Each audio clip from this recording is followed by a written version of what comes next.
Dans ce podcast, je vais te parler de l'offre travaux et faire un bilan de la première semaine.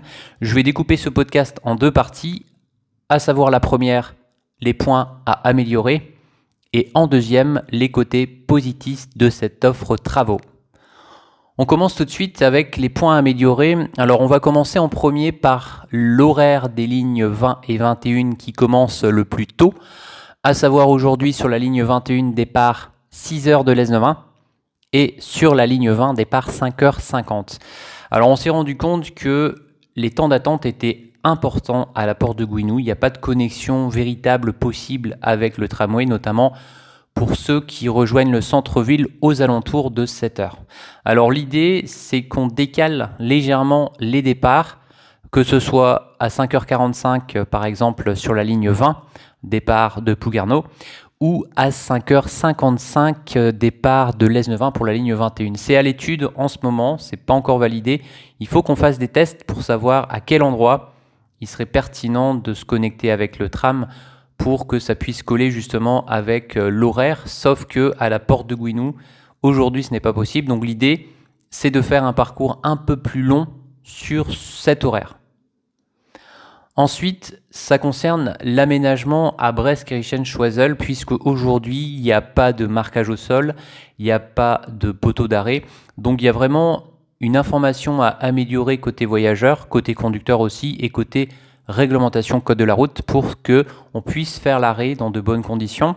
Il y a 7 éléments qu'il faut prendre en compte et il y a un deuxième aussi de taille, à savoir que l'espace à rue Choiseul pour l'instant n'est pas suffisant par rapport au nombre de véhicules, plus particulièrement marquant sur les horaires de 16h30 et surtout je dirais sur l'horaire de 17h30, à savoir qu'il y a un mélange de cars Bresgo, de lignes renfort 20 et 21 et de véhicules bibus. Donc ce qui fait que on sature l'espace lors notamment des attentes, de la régulation, et ça peut conduire à des problématiques de circulation.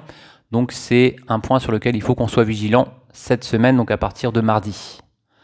Ensuite, on a relevé aussi des éléments, des points à améliorer à la régie de Lesven, à savoir qu'il y a énormément de monde aux heures de pointe, notamment à 15h30, 16h30, 17h30, pour les lycéens de la Croix-Rouge notamment, qui attendent à cet endroit.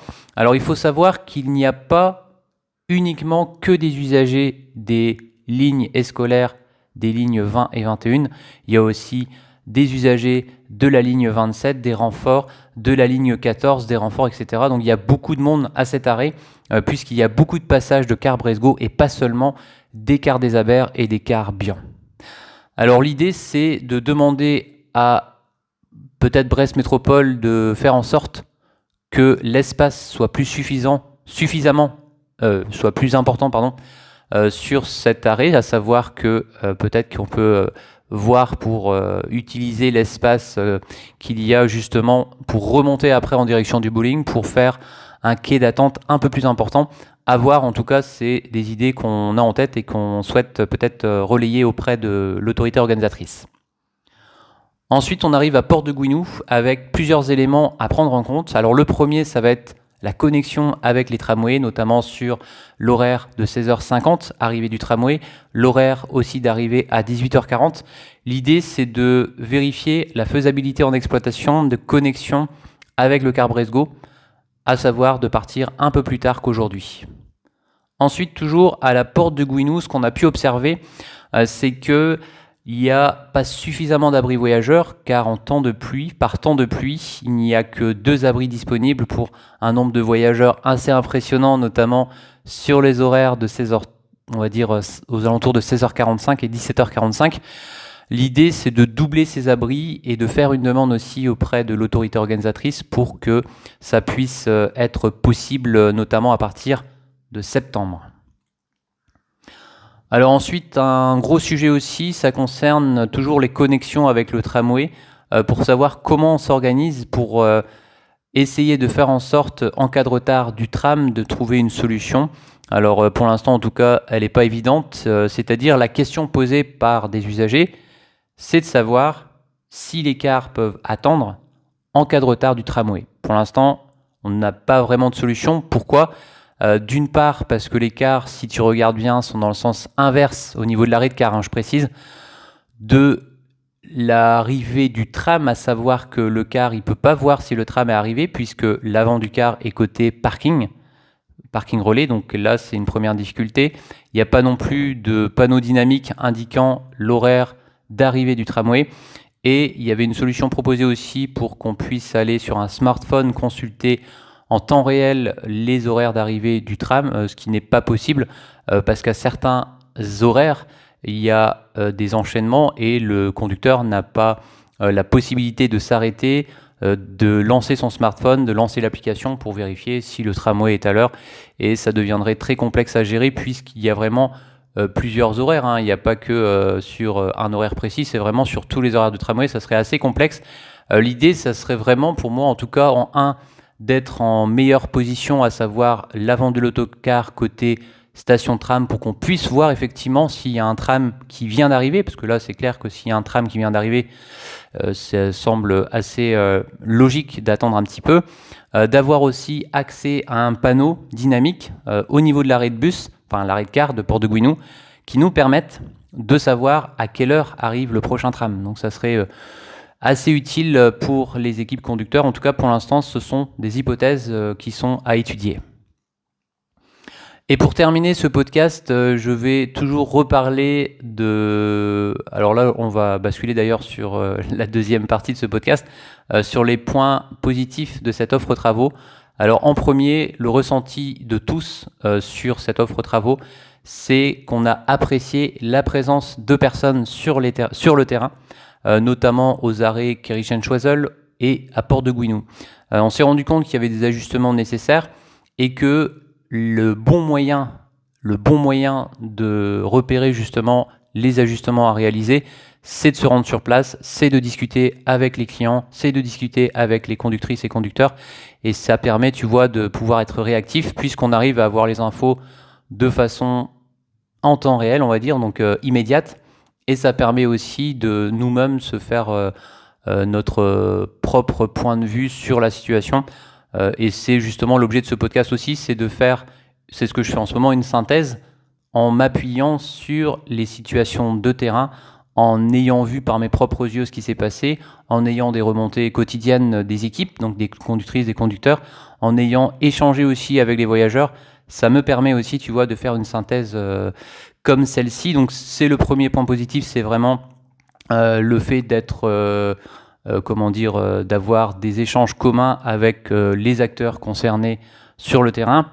Ensuite, le point positif aussi, c'est qu'on se rend compte que ça permet aussi d'être moins en retard par rapport à avant. Bon, ça, on s'en doutait, c'est-à-dire que, notamment au départ de Brest, là où on perdait du temps, c'était entre le départ de la gare de Brest jusqu'à Port-de-Gouinou, tandis qu'aujourd'hui, à certains horaires, on va partir de la Port-de-Gouinou ou arriver à Port-de-Gouinou, donc c'est assez fluide sur la route, y compris en heure de pointe.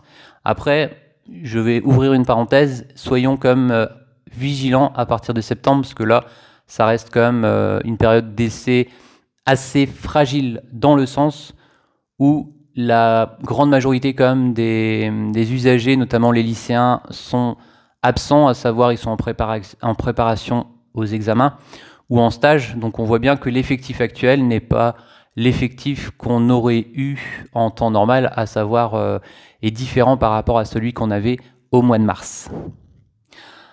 Autre élément aussi, et on va peut-être terminer là sur ce podcast, de points positifs, c'est vraiment cette pertinence aussi dans la rapidité aussi de réactivité de tout le monde, à savoir que les informations, comme on était sur place, c'est lié aussi, tu vois, à la situation réelle, à savoir qu'on était sur place, vu que les échanges étaient vraiment efficaces, à savoir qu'on nous a remonté de précieuses infos sur des choses à améliorer. On a réussi aussi de notre côté à être réactif en termes de mise à jour dans le SAEIV, donc dans les systèmes de géolocalisation, à mettre aussi l'info, à faire l'info, à donner des réponses aussi auprès des usagers, avec des petites subtilités. On va prendre par exemple une ligne, tu vois, qui posait problème à des usagers pour partir de la Port-de-Gouinou pour aller ensuite le matin jusqu'à La place Jovérine, donc notamment pour ceux qui sont aux écoles de Saint-François, Notre-Dame ou encore de Closmer, on s'est rendu compte qu'il y a un horaire qui collait pas avec l'ancien horaire de ligne 21 et on a adapté une ligne scolaire, à savoir la 2107, qui va partir dès mardi à 7h35 de la porte de Gouinou. Et ça, ce sont aussi des ajustements qu'on peut mettre en place aussi grâce à des réclamations écrites, à des retours aussi qu'on a via les boîtes mail et via aussi le portail dédié sur bresgo.zh, à savoir que dès qu'il y a une réclamation, on a un outil pour vérifier, pour consulter toutes les réclamations et pour apporter une réponse. Donc ça aussi, ce sont des éléments qui nous permettent d'être tout le temps en fait pertinent et réactif dans nos réponses. Donc c'est aussi quelque chose à mettre en valeur. Donc on va s'arrêter là pour ce podcast et on se retrouve demain. Ça sera pour une prochaine vidéo, quoique ça sera dès ce soir, puisque je publie ce podcast le lundi matin à 8h. Et ce soir, je te recommande de regarder la vidéo qui va sortir à 17h, intéressante. On va dire que c'est un peu la version, enfin pas la version, mais la suite de la vidéo que j'ai sortie samedi dernier justement sur l'offre travaux journée 1. Et là c'est pareil, journée 1, pardon. Et là c'est pareil, c'est la suite de la journée 1 qui va commencer donc le 22 mai à 8h30 et jusqu'à la fin de la journée. Une vidéo qui peut t'intéresser. Allez, Kenavo!